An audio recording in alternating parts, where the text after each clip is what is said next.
So bye bus, and now I'm here at Copenhill, one of Bjarke Ingels' uh, major project in Copenhagen. That is not old news anymore.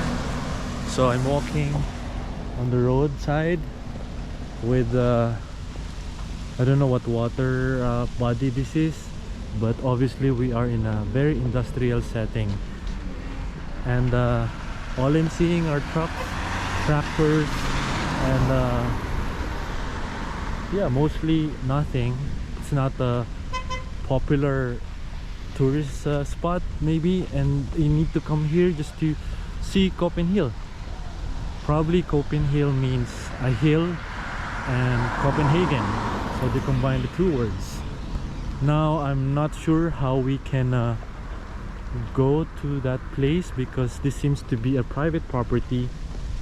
There's a dock on my right, and I hope it doesn't rain.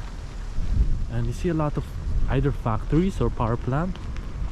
And Copenhill is supposed to be a project by oh, this is actually a wake park. So I can see guys actually in the water in their wetsuit, because right now it's really cold and windy, and I can't imagine the cold in this water. But if you love the sport, it doesn't really matter. So I didn't expect it to be happening now. Like I read that this area is actually attractive for extreme sports like this one, wakeboarding and even kart racing. And I want to see someone in action, but I wonder how. Oh, there's the cable. So I thought it was a dock area, but it's actually a wake park. So that's Copenhagen, and there's really no sign to direct us going to Copenhill.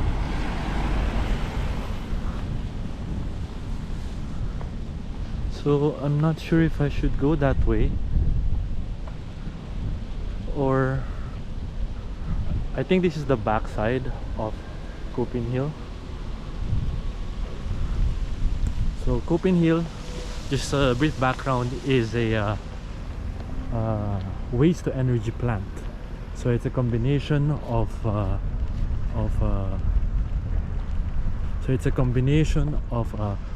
plant, and at the same time an urban recreation center. And like I was pointing out before, it's no longer strange for us to see industrial areas becoming a destination, because it's part of the city heritage.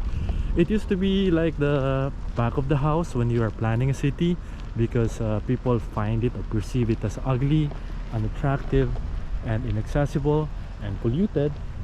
In fact, when I used to play SimCity a lot, it's actually something that you will try to site away from the city, because it's unattractive because of the pollution it generates. But nowadays that we are developing clean industries, I think it's becoming more accepted. At the same time, we're trying to celebrate its heritage as a part of the city. So it's no longer an ugly side. So since the industrial zones are becoming part of the destinations of a city. Okay, I'm reaching a dead end. I'm really confused how to access Copenhill. So that's the bus that I rode, and it stopped here. And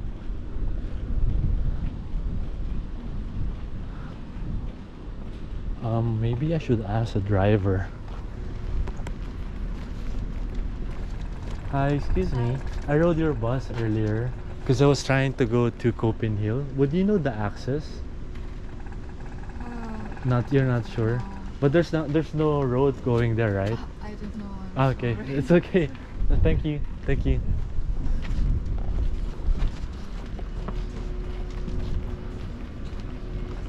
I'm not sure if she's local, and apparently she doesn't know how to go there. So it's really weird. Like, it's supposed to be a destination. I'm scared to enter here. There might be a dog, and it's a private property. I don't want to be accused of trespassing.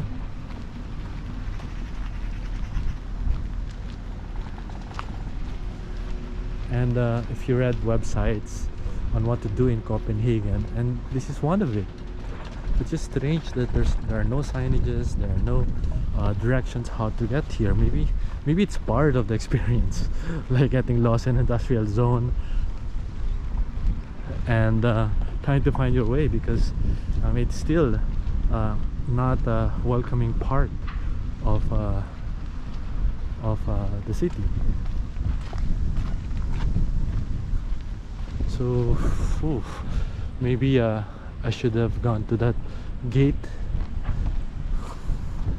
So Google point me to the wrong direction. I'm really at the back side of this facility, so I really have to walk that way and then turn right and have to go to the other side.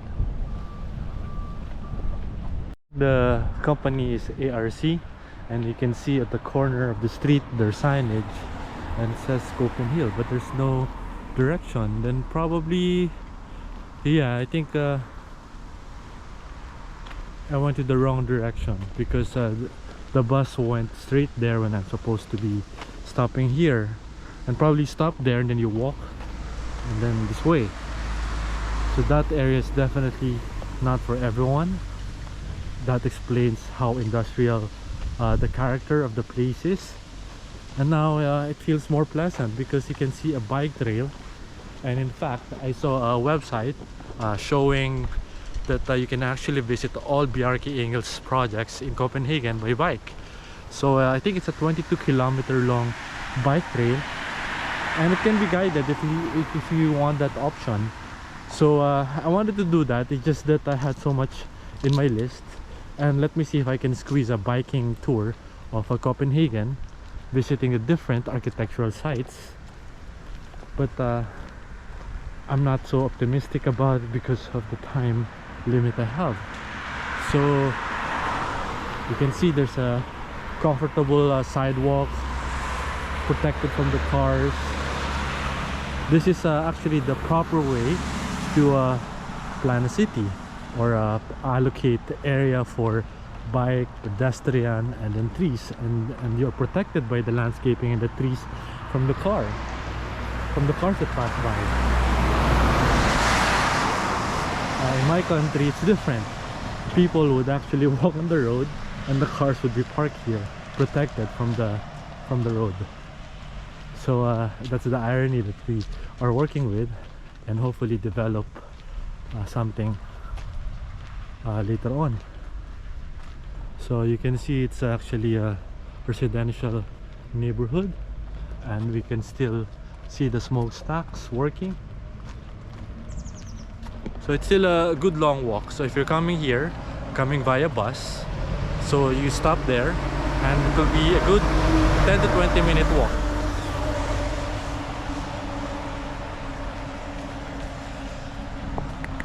Copenhill is supposed to be a combination of the city and the hill, and it's a combination of a waste to energy plant and an urban recreation center, wherein it's a plant at the bottom part, and then you have a recreation center at the topmost part. So I think this is the entrance. Yeah, this is more like it. Yeah, this feels friendlier. So it's 200 meters from the corner, so you can ski and snowboard, maybe not this season, climbing, run, hike, cafe, rooftop terrace, and you have a viewpoint area. So we are approaching it, and you can see that this is how you're supposed to arrive at this building. More glorious. The idea of an urban recreation center on top of a building was actually an old idea by Big. They joined the competition years before this project, and they won, and unfortunately didn't materialize. So the idea was to put an urban recreation center on top of a commercial building in the middle of Copenhagen, but it didn't happen.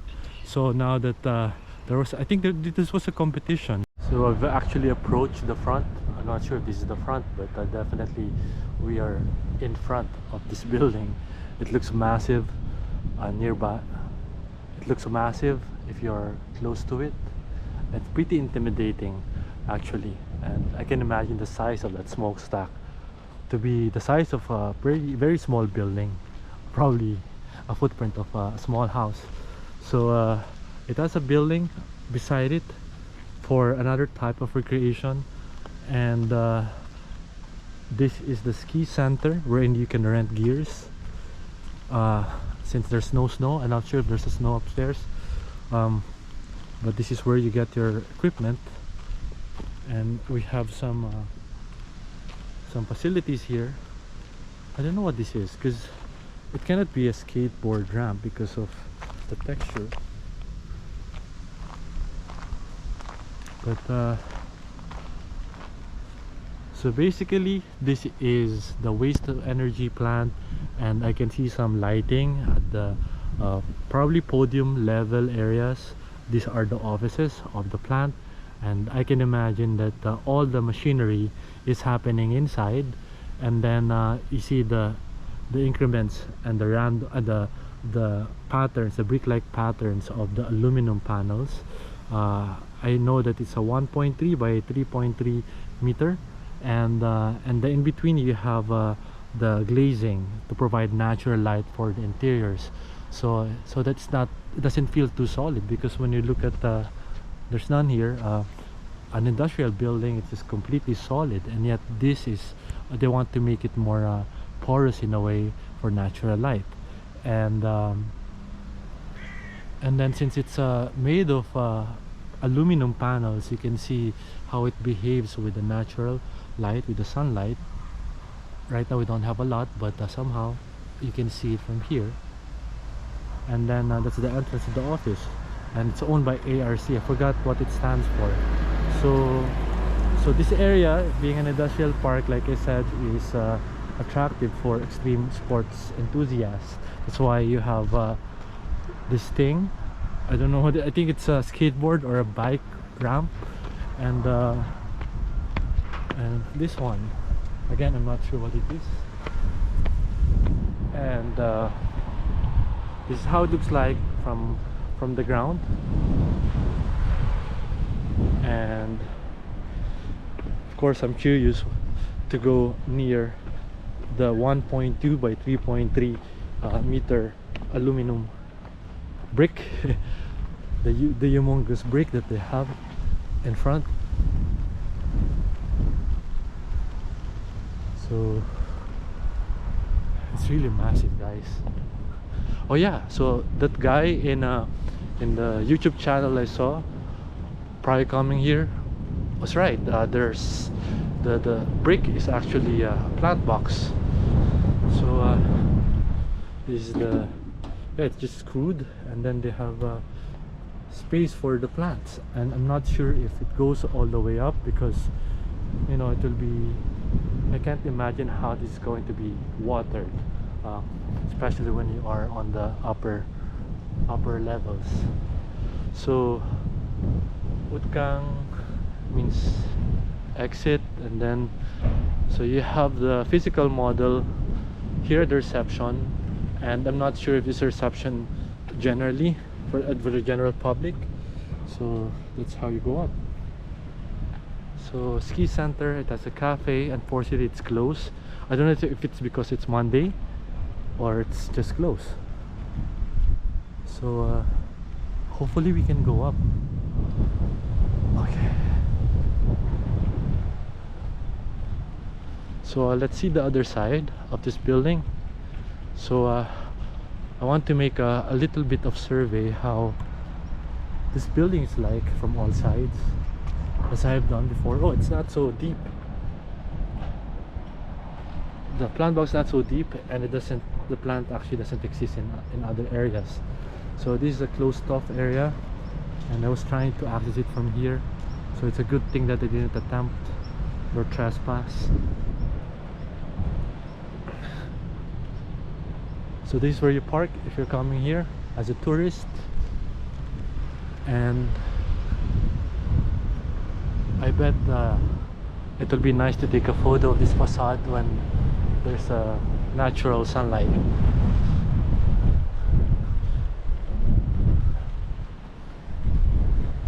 So let's try to enter. Hopefully it's open. I'm crossing my fingers.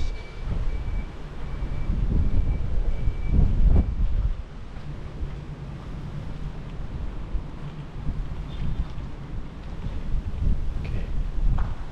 How do you enter?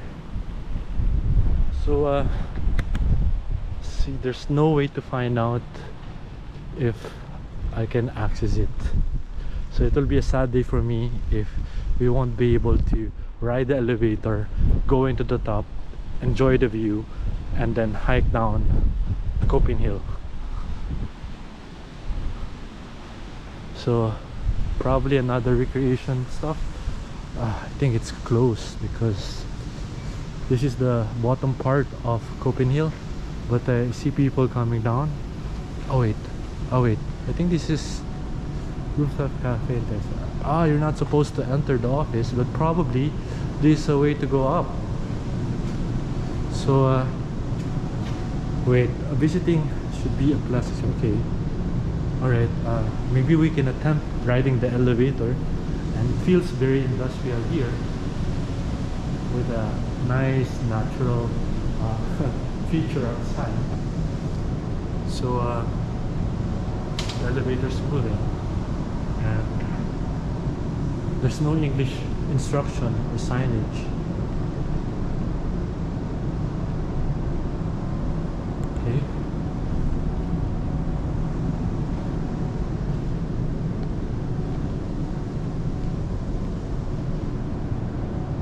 So apparently we cannot really access the industrial part for obvious reasons, but hopefully we can see the interiors through the elevator, just like what I saw in a video.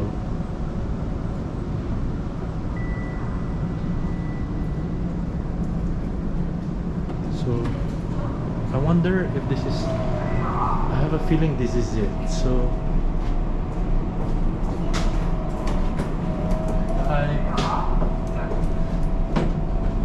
are you going to the rooftop? Yeah. Yes. Yeah, well, I'm also trying to explore it. Ah. Do you know how to go there? No, but I just press the highest one. Ah, okay. Which is this one, right? Welcome to COPENHILL. Here, Art is producing district heating and electricity by utilizing the residual waste which cannot be reused or recycled. We deliver 90,000 households. Wow, so we're inside. So we're so lucky to be Big pipes inside. and machinery that you see from this elevator are cleaning flue gas from the bottom. It's the furnace, machinery. Yeah. This means that you can breathe clean air at the top of COPENHILL since when the steam and CO2 exits. And you can work on capturing the CO2 as an important part of fighting climate. It's really high. Yeah, It's really gosh. Welcome you to the world's best COPENHILL. Okay. Beginning to regret it. Oh, no. It's gonna be good. We'll be fine. Here we go. Lovely. Okay. Alright. See you guys. It's good that the cafe is open. So that elevator ride was something. It reminded me of that experience at the mountain designed by Bjarke as well. But even here at the cafe, very industrial, all stainless steel tables. You can see a beautiful view of Copenhagen. Yeah, that's the opera house, that's the royal playhouse, that's the city center basically, and probably just housing at the bottom. So a nice corner for a cafe, and basically they just inserted the box for the kitchen or for the counter, but everything is stainless steel. That's the overall theme of this place. And they have a mini playground, and of course again stainless steel benches and tables. It's because it's hard wearing, and a nice corner there, and there's the smokestacks. And I heard that they were supposed to collaborate with another company that's supposed to create the rings, and for every certain ton of carbon dioxide, if I'm not mistaken, it will have circular rings coming out to remind everyone around it who will see it how much waste we've generated. So unfortunately that idea didn't materialize, but you know, who can complain? They were able to build this humongous building in the middle of Amager. So this is the ski slope, if I'm not mistaken. No, I think it's that one. I'm beginning to get what the flooring of the that's the green ones. It has some spikes and like feather like spikes. I think it's meant for the ice to attach itself. I'm just guessing. So it has a nice landscape, and you know, in Scandinavia I love their vegetation, as we saw in Malmo. And I'm not sure if we're allowed to go down. And the landscaping was designed by DLA, or Danish landscape architect, and it's meant to the landscaping is meant to survive the 85-meter high altitude or height of this building, and at the same time, since it's already very, very high, it has its own microclimate, and it needs to survive those smokes. So until how high we can go up, I'm not sure, but maybe we can go there later on, because I can see some people over there. So are we allowed to go here, or maybe not? Maybe it's better to go around. So we are greeted by the cafe, like I said earlier, and then yeah, the theme is really the stainless steel with the plant box. Okay, so this is really a public open space, and the view here is spectacular. You can see almost all of Copenhagen, including the industrial area, which is really impressive. So even if it's not sunny, yeah, I was right about only skiers and snowboarders allowed. Of course I won't go down, but you can see those green spikes. I think it's meant for the ice to stick.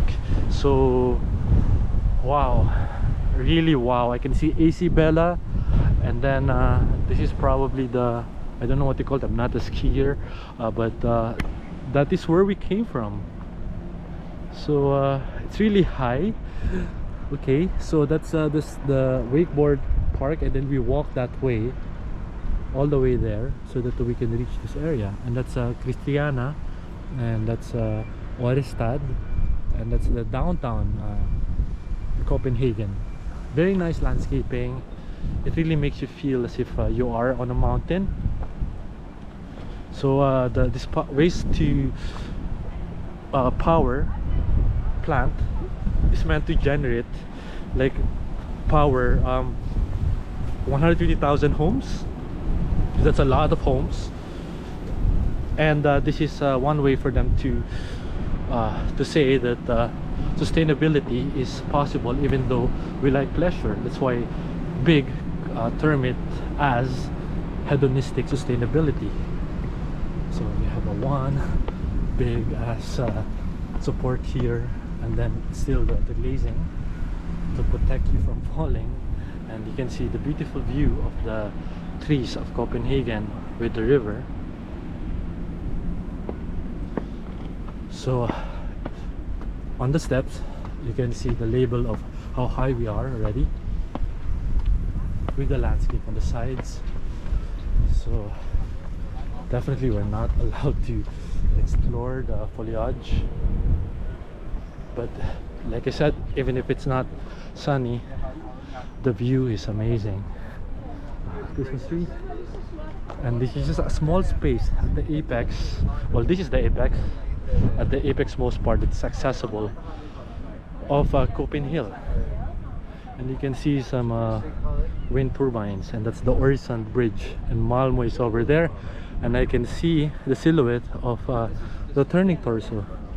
I was just there yesterday, and look at that view. Look at this view.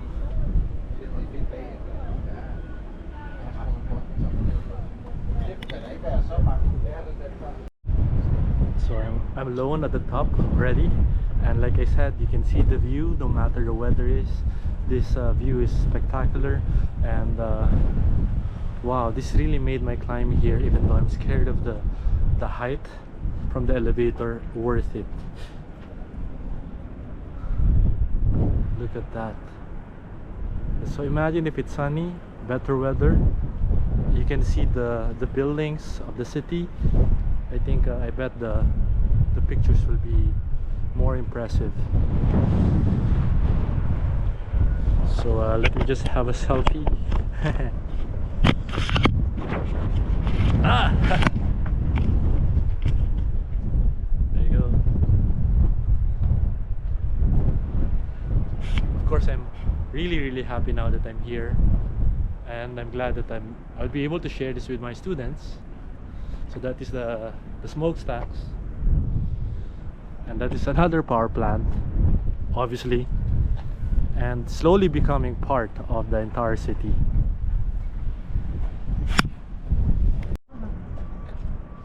So the sun started to show up, and I'm thinking of going down this way, and probably later on in a more organic way, not through the stairs. And we have the landscaping on one side. I don't know what this is. Are you supposed to, I think you have the option to, I don't know, I think this is for maintenance personnel. Yeah, it's quite high. And then you can smell the, I don't know if that's carbon dioxide, but definitely there's some smell that is coming out from there. And yeah, it's the waste of, it's the smell of waste. Okay, so again, going down with the same features. That is quite high. I mean, we are about 80 meters high from the ground anyway, and you can really smell something very industrial in here.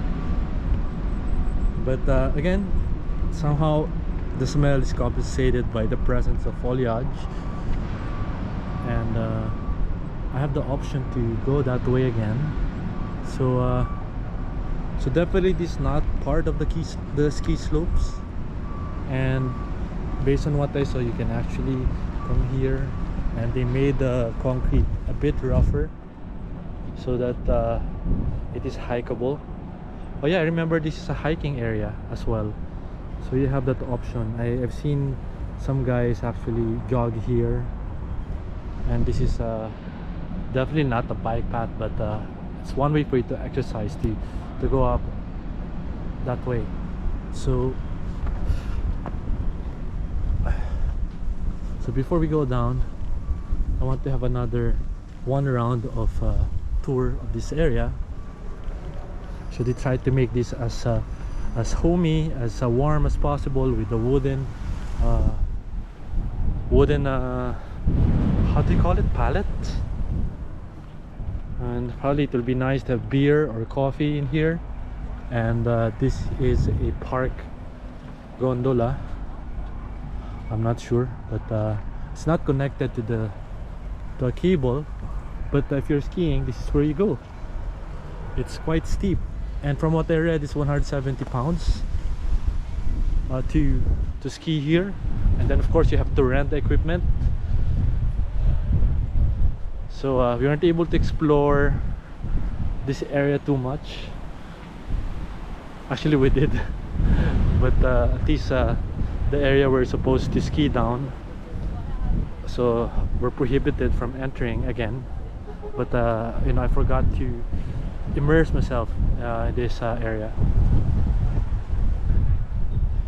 and so instead of taking the stairs, I like to take the hike this way. So it's actually pretty steep, and I guess this is better this way for me, because since I'm scared of heights, not seeing the view will help me get there. So I'll just take the stairs later on. So again, I'm alone at the topmost area. So I'm glad that I'm back here and the sun is showing up.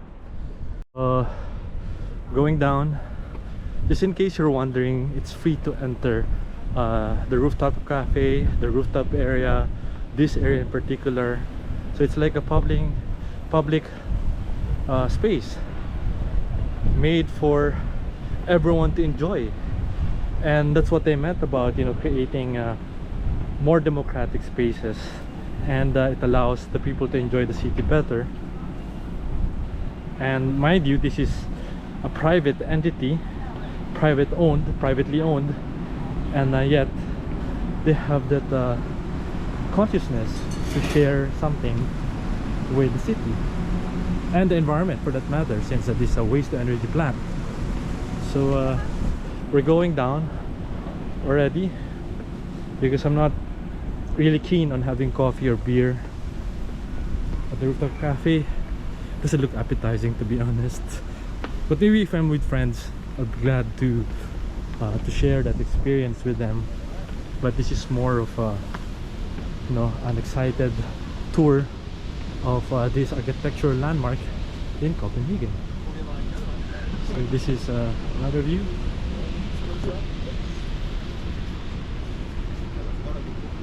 So on the side you don't actually see anything except just a wall of aluminum panels, and then the structural that probably spirals down together with the ski slope.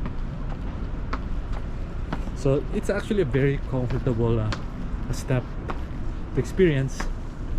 Of course, you're surrounded by industrial fabric, and then you have some vegetation, again secured by aluminum plant boxes. And then of course we have to go through those smokes, so I hope it's not toxic. So without this barrier, although we can see through it, it will be very scary for those who have a fear of height. So I wonder how this is weatherproof. And now you can see the ski slope area. One of the things I read in TripAdvisor is that a lot of those who come here for ski, because Copenhagen is relatively flat or predominantly flat terrain or landscape, so this provided them like an opportunity for recreation meant for the mountain, meant to be experienced in the mountain. And that is the ski slope, and that is the gondola that will bring you up, or I don't know, the cable that will bring you up.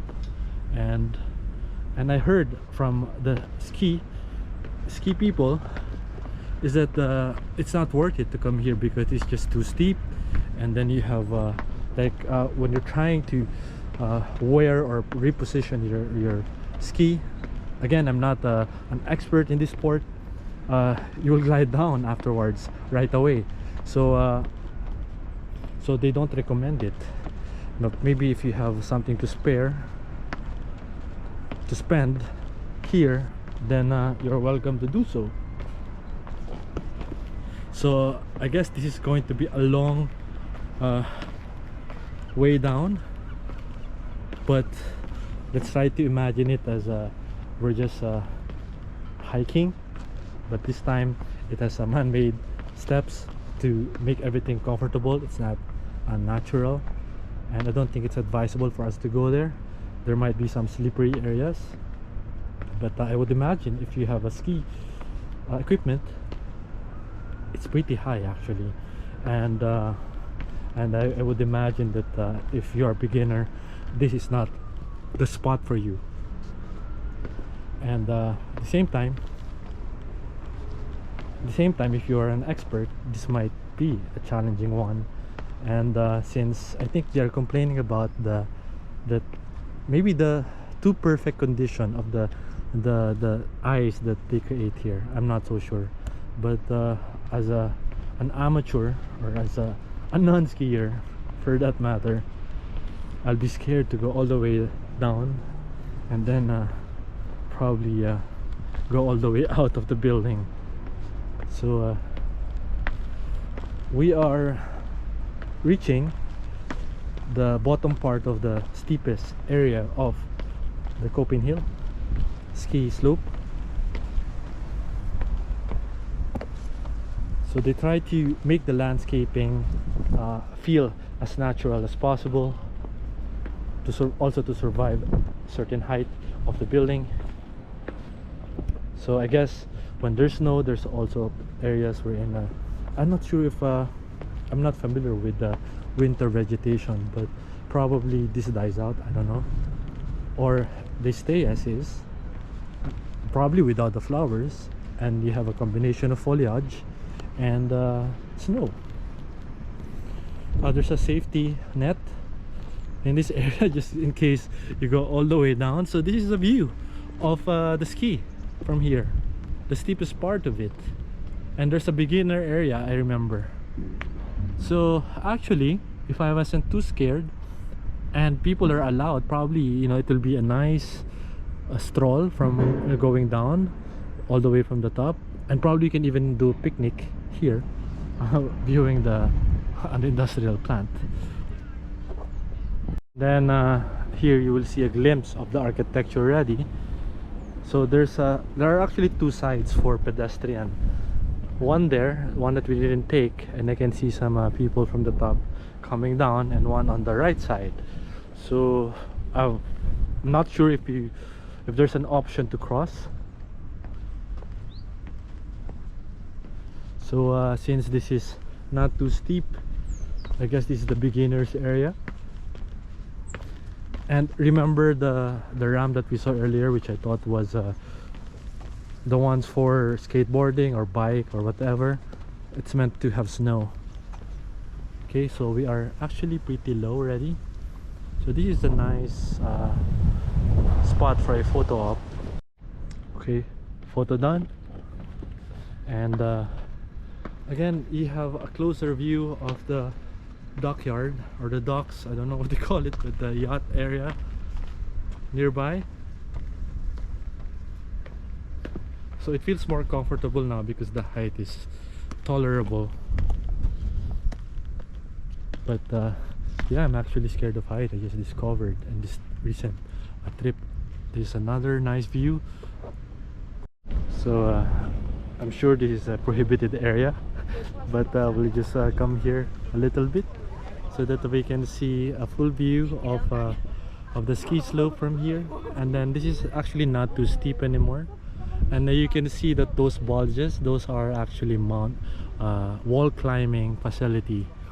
And you know, just being on top is already scary. I can't imagine doing a wall climbing sport from that spot. It's just mind-blowing how high this is. And then I don't know what these are. And so this is what I was talking about. This is probably meant to hold us the snow. So I'm not sure if I were allowed to go further.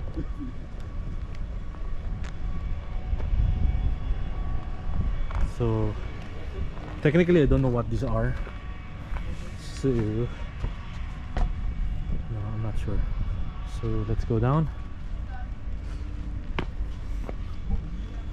And this is a bit flat, like a landing of a stairs.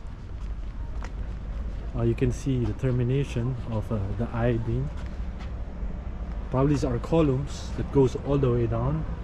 It's interesting that they terminated it here, and then we have a net for safety. And again, what a majestic view of this wall. And if they were able to maintain the idea of having foliage on the bricks, it would have been nice, because it really makes us think that nature is overcoming or engulfing architecture or the buildings or the man-made stuff. So the steps here are becoming wider as it is becoming less steeper. So there are areas that are not glazed. Maybe these are part of the machines inside that have to rest on the wall, probably structural. So these bricks, these aluminum bricks, are like a facade treatment, at least on this part. And like I said earlier, the podium levels, probably 6 stories high, I'm not sure, are offices, and the rest, as you have witnessed in my elevator ride, are the machinery inside. So it's some sort of an ornament, it's some sort of a embellishment meant to celebrate industry. And we are in that age we're in. Even those things are important. We don't shy away from it anymore. Actually, in my thesis, it's also an industrial plant, adaptive reuse of an existing power plant. So it's along the same line, and that was years ago. So that idea is now being implemented.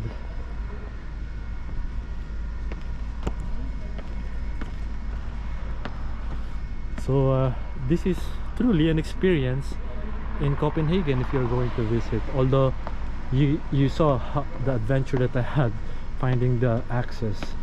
Maybe it was just an unfortunate incident and it won't happen to you, but it's also very difficult to find the entrance or the elevator going up. And maybe if they're meant to celebrate this area, there should be some signages. Maybe on a peak time, you will see people going to that direction and you find your way going up.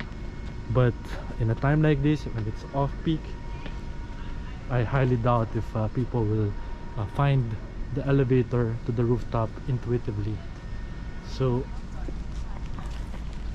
like, how do you celebrate that? Because we've seen it in the mountain, wherein the environmental graphic designs are, you know, celebrating the fire exit, the direction of the cars, etc. So I'm wondering why it didn't happen here. So I mean, you know, you don't have to make this beautiful. All I'm saying is that at least make it easier for the visitors to find how to get inside this building, since it's a public space already. So I don't know if it's intentional, because it's an industrial park, and you know, it's meant for you to experience getting lost and getting uncomfortable with the place.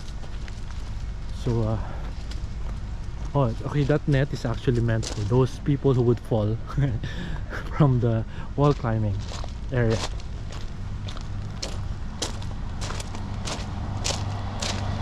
So you can actually park the gondolas here, and maybe like a nice graphic on the floor, just like what they did with the parking, to say that this is the entrance, that is the entrance going up to the rooftop. Because if you're coming from there, you really want to see the Walltopia, or the wall climbing facility, because it's just so high up. And I think the intention of the wall climbing is to announce that this is a special area and you have the entrance, but you have to be coming from here to know that. So in a way, intuitively, when you have this feature, this wall that highlights this wall, this side or this elevation, somehow you will know that this is a place to a special place to enter the building. But like I said, you can see those people there. They are walking away from the building that way, and they really won't know that this is the entrance. I'm not complaining, I'm just suggesting, don't get me wrong. So this is a nice side of the building. You can see the monstrosity and size. So that's 1.3, 3.3, like I said, 1.2 or 3.3, forgot already. Okay, I understand why they don't allow pets, because if a human can be scared of that height, and then you have pets running around, it will not be safe. So I guess this is the practice zone for kids who wants to learn skiing, and this fits me very well. So under or beneath the COPENHILL, So yeah, that's the other one, small hill, and this is the entrance to the office. So this is the surrounding context, and that is the slope, the mini slope. So again, thank you guys for watching, and I hope that you like and subscribe. So I just got off the train at the North Haven station, and honestly I'm not sure where we are, but that building is interesting because it has some protrusion of boxes that's all glass against the monolithic volume. And we are here to check out another Kobe project, and I hope that this is the way. Okay, I don't see any sidewalk or people walking by. I think it's better to take this way. So I guess this is another one of those unsure walks in Copenhagen.